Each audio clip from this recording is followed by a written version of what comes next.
My name is Ryan Zaricki. I am the founder and president of Whole Sun Designs. We're a rooftop solar contractor with offices in Evansville and now Bloomington, Indiana. We've installed over 150 net metered solar PV systems across southern Indiana, totaling about a megawatt of clean solar power. We have done this by focusing on education, personal service, and quality craftsmanship. Admittedly, I was very tempted to dig into the wonky details of solar, how the industry is doubling every year, which means we are on track to hit the 1% cap on Vectren and Duke in 2019 and 2020 respectively. How last year, 1 in every 50 new jobs in the US was in the solar industry. How for the first time ever, last year, solar was the #1 source of new electricity generation in the country. But I'll save that from you for now. Maybe I can schedule a meeting with Senate Chairman Over and we can get a little geeky on energy policy. What I do want to talk to you about is living the American dream. It all started for me on the banks of the Ohio River. I grew up in a small town and I grew up poor. But I was good in math and science and I managed to graduate at the top of my high school class. With the help of the 21st Century Scholar Program, a subsidy for bright young students, I was then able to graduate from Rose-Hulman Institute of Technology with a degree in mechanical engineering. But then I left Indiana. I moved west with wanderlust in my eyes and a thirst for a meaningful profession. I found that in green building and renewable energy. And upon moving home to help my dad build a house, I was lucky enough to be able to start a small solar company. Since our inception in 2011, we have grown steadily, mainly due to the reduction in cost of solar panel systems from over $40,000 for our average system in 2011 to less than $20,000 today. While I polished my boots before I came here today, I had to knock the dirt off first, as these are still work boots.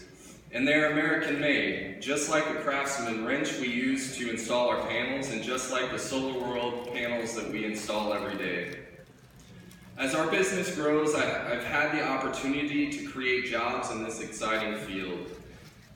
This includes sending a young woman to finish her engineering degree and sending a young father through an electrician's apprenticeship program. We have grown from one guy working out of the back of an old Toyota pickup to a legitimate business with payroll taxes, a fleet of vehicles, a half-dozen employees, 2 offices, and we support other local businesses as well. Accountants, bankers, graphic designers, web designers, electrical supply houses, equipment rental places, hotels, restaurants, the list goes on and on. Our impact spreads much further than the homeowners we install for. The teachers, the factory workers, the pipe fitters and electricians, the retirees and the veterans, the Democrats and the Republicans. Senate Bill 309 is simply bad public policy. This bill started completely lopsided towards the side of the utilities. While I appreciate the amendments and the effort not to kill the Hoosier solar industry immediately, as the bill stands, by allowing the author to arbitrarily set the rate that will replace net metering, this bill is detrimental to the rooftop solar industry long term. I would urge you all to vote no on Senate Bill 309 until the arbitrary rate is removed and the issue is sent to the IURC for a thorough cost-benefit analysis. Thank you for your time. Thank you, sir. I assure you that I'm a pro geek, so you guys Figure we're going to get along. Any questions for Mr. Zaricki? Representative Ann? Yeah. Are you a net metering customer? I am, along with my dad and my brother. What percentage of the time does your system create power? So one of the things that we've started adding to systems is consumption monitoring. So alongside the solar production, we can actually see what the house is consuming on site. On average, that number is about 1/3 of the power that's produced on site is used, and then 2/3 of it would be exported for a credit and used later. Thank you. Just to kind of build on that point too, as battery technology evolves, that can very easily be reduced to where all that power can be stored on site and utilized later so that we're not exporting onto the grid necessarily. So then net metering wouldn't be as necessary?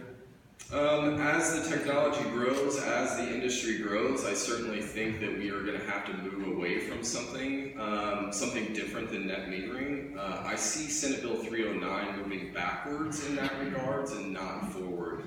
There are lots of states that have started exploring the idea of net metering 2.0. Time of use rates would be very helpful and very interesting to work with. I just think that the value of solar kilowatt hours put onto the grid have many more benefits than are being addressed with the valuation of wholesale times 1.25. And I really feel that we need to do that cost benefit analysis to see what those are. Representative Vaughn and Representative Frank. So, just to understand, one-third of the power that you're generating, you're using for yourself and then storing some that you can reuse later. So on average, for say a monthly bill, fair to say you're at 50% or under, so you're still paying the utility bill, electric bill for your consumption. Yeah, absolutely. And it very much depends on the size of the system. With net metering, we certainly can offset 100% of a home's usage over the course of the year. Not everybody necessarily tends to do that. And that 30% number, you are correct. That's power that is produced and used on site and not exported to the grid. With smaller systems, assuming a home were to offset 50%, that percentage of power used on site would be much greater. Okay, just curious too, what's the life expectancy of a typical system for a home before you have to replace it or maintain it?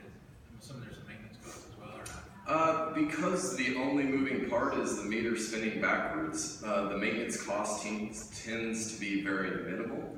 The panels are warranted for 25 years, and I tell my guys all the time, we're ideally going to be the last people to touch these bolts for 30 years, so make sure you double check it and make sure it's done right. These things are designed to sit outside, engineered with tempered glass and aluminum frames, stainless steel hardware. They're meant to be out in the elements for 30 years or more and produce power over that lifetime.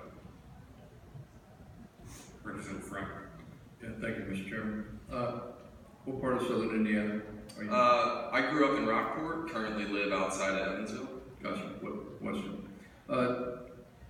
I was interested in your comment that you can store the power on site. Are you storing it as AC or DC?